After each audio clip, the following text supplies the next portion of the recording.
Hey there, this is Derek Murphy. I'm going to make this video talking about how to prepare for Nanowrimo. I've done Nanowrimo for many years. I've actually rented a castle 3 or 4 times for Nanowrimo and been featured on their blog.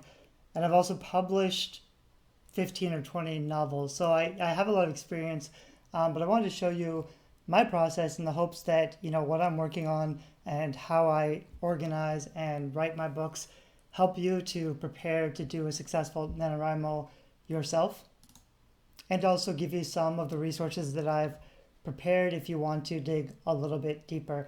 So if you look up my YouTube channel, which has about 3 million views, Creative Indie, down here there's a playlist, Preptober and NaNoWriMo checklist, that has a bunch of stuff that's very specific to NaNoWriMo. It's also got this long 1 hour presentation of my 24 chapter outline template. And then up here on the top, there's also Novel Writing Basics. It's a 12-week online writing course, which is another probably 10 hours of material. But if you don't want to get into all of that stuff, basically NaNoWriMo is a challenge to get to 50,000 words. And if you haven't ever finished, maybe you like writing stories, but you have too many ideas or too many plot points, you're not really sure how it all fits together. What I find is, on the one hand, NaNoWriMo is great for pantsing or writing from the seat of your pants. It's just about, sitting down for an hour or two a day and getting as many words as possible. And it can be helpful to do that without a roadmap or a plan, so that you tap into that enthusiasm and energy without getting too bogged down in the specifics. On the flip side, what tends to happen is you finish 50,000 words that is not a book. It's not a novel. It has no plot or characterization or development. So even though it can be really beneficial as an experiment, so that you know and have the confidence that you can write 50,000 words, you also don't want to spend a month necessarily. Like, if this is your first time, sure, shoot for the word count target and nothing else. But if you've done many NaNoWriMos in the past and you've never finished a book, I really strongly recommend focusing on plotting. So this is one plot outline that you can use. I would go through my videos that walk you through exactly what all this means. And if all of that is too much for you, I also have this simpler plot dot template that's actually a free book on Amazon that you can check out with just some very basic guidelines. And the point is that you always know where you map out your 8 or 9 major scenes, and you know what happens and where those are going to come, and then you just have to fill in the blanks and get from point A to point B.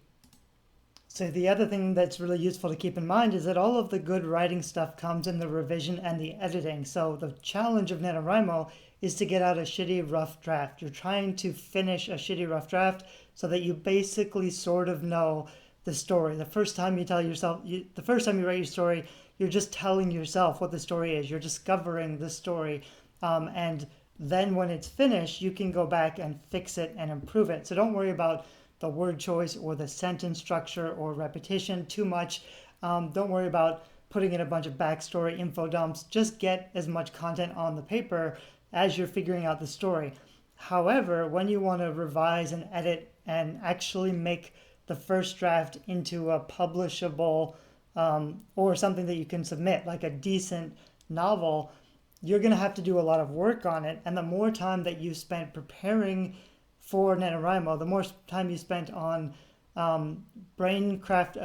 storm crafting, what's the word? Anyway, getting your ideas out on paper, organizing the story before you start writing it, you're going to have much less work to do later because you already know you have a strong structure. So it's important to start with a really strong structure so that you know your story is well built and well balanced.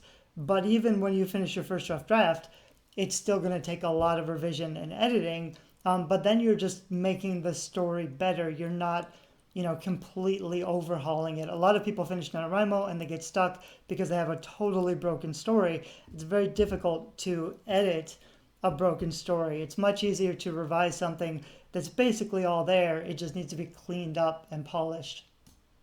So let me show you what I'm working on for NaNoWriMo, and then I'll show you what my manuscript looks like right now, which is a total mess.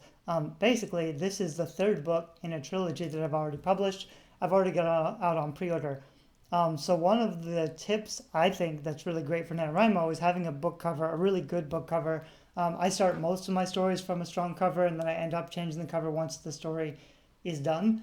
This is not something I recommend at all, but I've put this up on pre-order for December 21st, which is my birthday, which gives me like 2.5 months to get this book written, edited, and published, which is stressful and scary, but I know from experience I'm able to get it done, and that hard deadlines like this make me do more work than I would otherwise.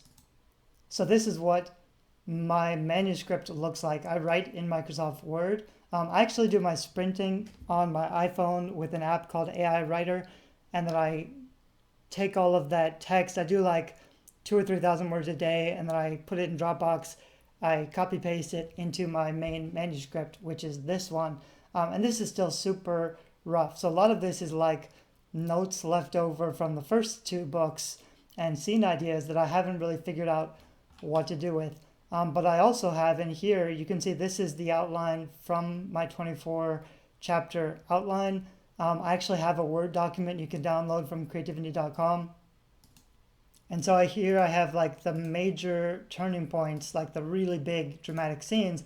And then I also have the in-between scenes. As I figure out, I've started to put like a couple little notes about what's going on, which I probably need to fix. And then as I go through it, what I would do is, this is just the general prompt for the chapter.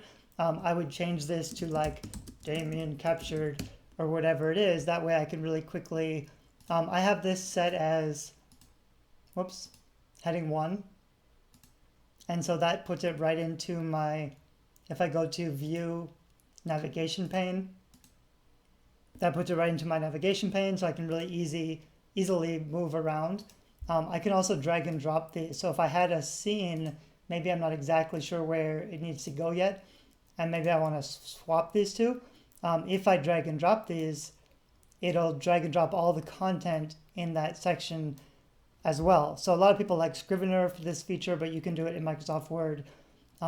Anyway, and then while I'm actually drafting new words, like I mentioned, I would be writing it on with a Bluetooth keyboard with my iPhone or iPad on the couch or something, or going out to a coffee shop, which I like to do when I'm writing, and then I would drag it back into my main document. So when I do a sprint, my rough chapters, they're not absolutely terrible. They're going to take a lot of polish. Generally, what I don't have is like the transitions, maybe the beginning or the endings aren't perfect, but I sort of have my scene and the conversation or the action.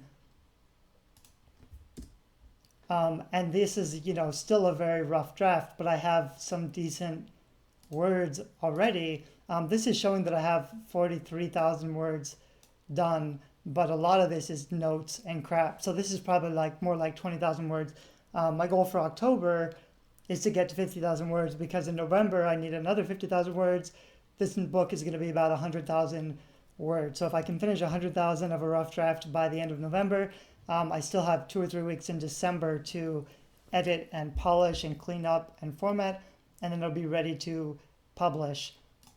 The most challenging part, I think, with mapping out or making progress on your novel, you'll notice when you get stuck or you feel the writer's block or the frustration because you just can't get the work done. Generally it's because there's a plot hole, like you're not sure how to go from point A to point B. So that's kind of where I am right now. So I'll talk through that a little bit. What I generally do is I'll map out, like here's my plotting outline.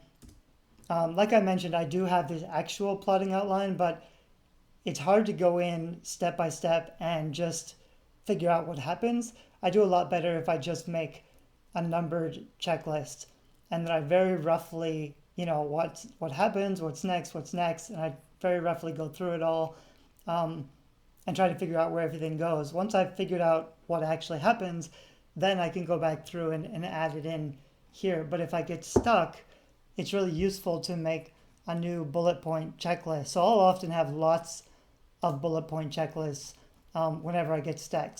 So like I wrote some stuff for chapter 6, chapter 7, chapter 8, where I am right now, I'm basically stuck. So here is just a bullet point where I'm brainstorming possible ideas to get me to the next point. they're at one home base and they have to try to go. I want them to go to another place. So I have to figure out why they're gonna go there. Like, what's the motivation? Sometimes, like a lot of my resources say, the character motivation actually happens in the revision and editing process.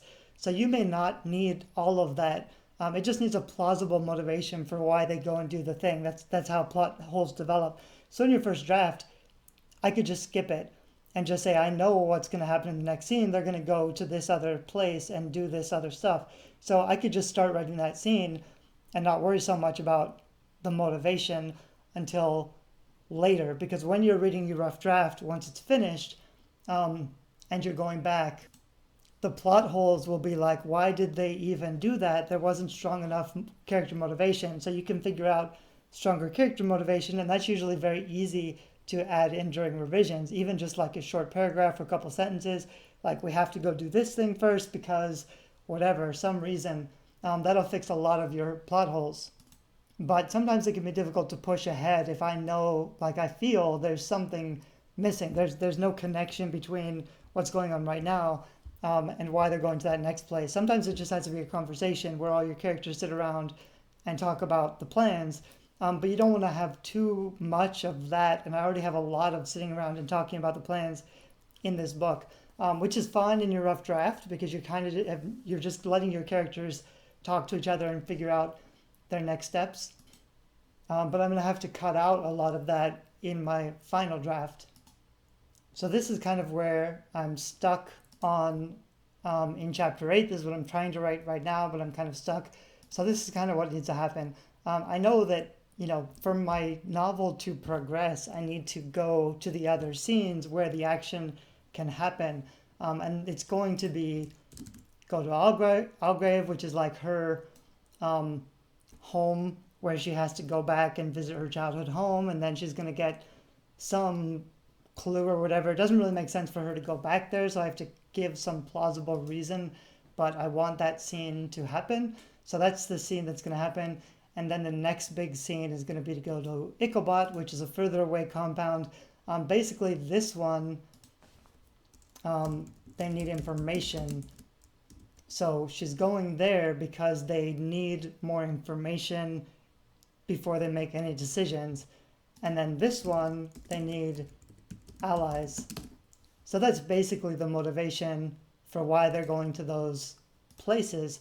I also have this throwaway. This is one of my characters. I have to figure out where he belongs. I haven't used him since like book 1 or something. So it will make sense for me to connect with this character and also these other rebel characters, which I haven't connected with for a while. So these are like, they're not scenes, they're not action, but I need to check in with these other characters before I go far away because I'm not going to see them till the end of the book, but they might be really important for the end of the book. So before I, go off on my adventure, I need to check in with a few of my other local allies, and then I'll go further away, and a lot of the big actionable stuff will happen before coming back to, home base and the capital where they're going to challenge the king for the throne, basically. The problem is I don't exactly know how all this stuff fits together. I don't know if Father Marcus is in Algrave or if he's at this private meeting with Steve and the others. I don't really have a scene picked out for where this private meeting is happening, but I have to pick one. I have to, think of a background. Some of that stuff can be changed, like my description. I could write the scene without really knowing where it takes place, but it would be better if I have a general idea. And also, the other thing I didn't mention was a lot of the description you also do in revision. So the first draft is basically what happened. So you want to focus on the action, not the backstory, not the thinking of or the conversation, but basically just what you can see, what you can picture. But I would probably be pretty light on the description. And then in the revision, I have like a 4-step revision process, which you can look up on YouTube, but description's not until like my 3rd or 4th revision stage. So after I fix my plot holes, after I really know what happens and all the steps that all the characters go through, once everything's set in place, that's when I'll start deepening the description. What does this look like? What are they wearing? Making sure that my eye color or hair color, or, are they wearing the same clothes that they were wearing in the last scene? Do they have the same objects that they had? Or what happened to those objects? Things like that. The detail stuff, that's revision stuff. So don't get too bogged up in what it all looks like. Focus more on the action. But if you can have some general sense of where this stuff is taking place, that's better than just putting it in a black box with no description also. So since I talked about it here, you want to be really careful. The worst thing you can do in your book is have all your characters sitting around and talking to each other, because there's no conflict or drama, especially if they're all agreeing with each other. But basically, intrigue or suspense is the beating heart of fiction, and a lot of authors just don't put it in. So I have some other videos on intrigue and suspense, which are really useful in that, in those playlists I have on YouTube. But one of the main things that I talk about a lot is you never want all of your characters to sit down and talk to each other openly, honestly, because if everybody knows everything, there's no intrigue. The way intrigue works is it's a lack of knowledge, often because your characters are not being truthful. So even though these are all allies and they all like each other, they don't all want the same things. They're going to argue and fight with each other because they have different backgrounds, they have different goals. So even though this is like basically a talking scene, I need to create a lot of conflict by having them disagree and, argue. So I could, for example, while I'm brainstorming, I could do something like who is in the room and list out each of my characters that's there for that conversation and what each of those characters wants, what they want, what they desire, what they're afraid of, what they're against. If I make a list like that, it'll be easier for me to keep track of everybody and what's happening. And I already kind of fixed this problem, because even though my main characters have no plausible reason to go here, basically they're outlaws, they're rebels. So if they go back into a city, it's dangerous. They need to have a very pressing need, or they have to want something that can only be resolved by going to that place. However, I have another character who's a side character who's a best friend of the protagonist, who was basically kidnapped out of this place. So she just wants to go home. She's like, I'm not part of this war. I'm not part of this rebellion. I just want to go home. I gave her a really nice side story where, she's taking care of her parents and she's engaged. My protagonist hasn't seen her for several months. So my side character has a very pressing need to go back to this city. So even though it doesn't totally make sense for my protagonist, at least I don't have this huge gap anymore, because, my protagonist cares about her best friend who's a side character. It's conceivable that she would help this side character go back to that place. So that's one way I sort of resolved this issue. And also, if I focus on needing information, they need to go back to one of the compounds because they don't know what's going on inside of the Citadel, and they're hoping for answers. So this works well enough. I think I'll be able to figure it out. And I think maybe I'll have this come first. Then what happens in this city, she's also going to have a run-in with one of her antagonists. They're going to fight. And the side, it's not the main antagonist, but this side antagonist will spill a little bit of important information. So she will have more knowledge than she used to about what the bad guys are doing in the capital, which will give them some motivation. So now they know that they need some allies. They're going to go check in with their other rebel friends, which might include Father Marcus. I'm not exactly sure. Sometimes you have to kind of begin to write the scene and see how the scene plays out, and then decide, does it make sense for certain characters to show up or not? And that's something I'll have to sort of figure out as I write, probably, rather than make a decision ahead of time. And then the conclusion of all of this stuff is that they need allies, so they need to go to some of the further away compounds. And that's where my story is really going to start getting exciting, because it's new ground. Even for a book 3, you don't want to go to places that are overused in the first several books. You want to have at least some scenes that are new places that readers haven't seen before. So I have 2 new compounds that are very foreign and fancy and interesting in this third book, where a lot of big stuff is going to happen. So I know that they need to go to Ichabod. I already know all the plot points that's going to happen there. And then they're going to need to go to the other place, which is Dinbado. These are basically two very far away foreign kingdoms, after which they're going to go to the, I don't even have a name for this place, but there's like, outside of the 9 compounds in my story, there's a foreign kingdom, which is very different, where she's going to go and try to get help after everything falls apart in Dinbado. So I already have a lot of this mapped out. I already basically know where and what happens in the rest of the book, but I was having a lot of trouble getting started. Like I said, this is a 100K book. I'm probably about 20K, 25K into it. And so I'm basically around my first plot point. So even though I use my 24 chapter outline to kind of get started, I always go back to this one because it's just more clear and more organized. So I basically know, 25% into the story at 25,000 words, this is where I go to my point of no return. And because this is a third book, yes, I have to go through some of the stuff that's already happened and make sure that I catch up with everything else that's gone on in books 1 and 2. But I also don't want to feel very repetitive or without action. So I have a lot of action and some violence and some stuff that happens. But by the first plot point, they should have a very clear sense of their mission. What are they trying to achieve? Where are they going? And they have to start this adventure. And then I know very clearly where I want to be at the midpoint, which is at that foreign kingdom where she's making a deal to get some more allies for this brewing war. So if I can get basically halfway through the book, or 50,000 words, in the next 2 weeks, which is like 25,000 more words in the next 2 weeks, which is feasible. That's 2,500 words a day for 10 days.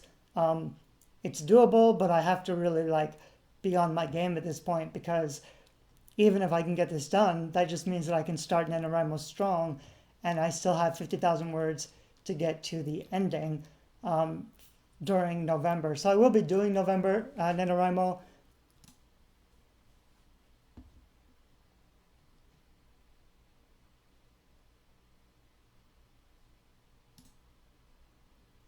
I think I just cut myself off, but basically this is how, this is the process that I'm working on. Maybe it helps you to do your NaNoWrimo project. The main thing I wanted to stress was a lot of the things that you think might be about writing are actually the revision, the post-production phase.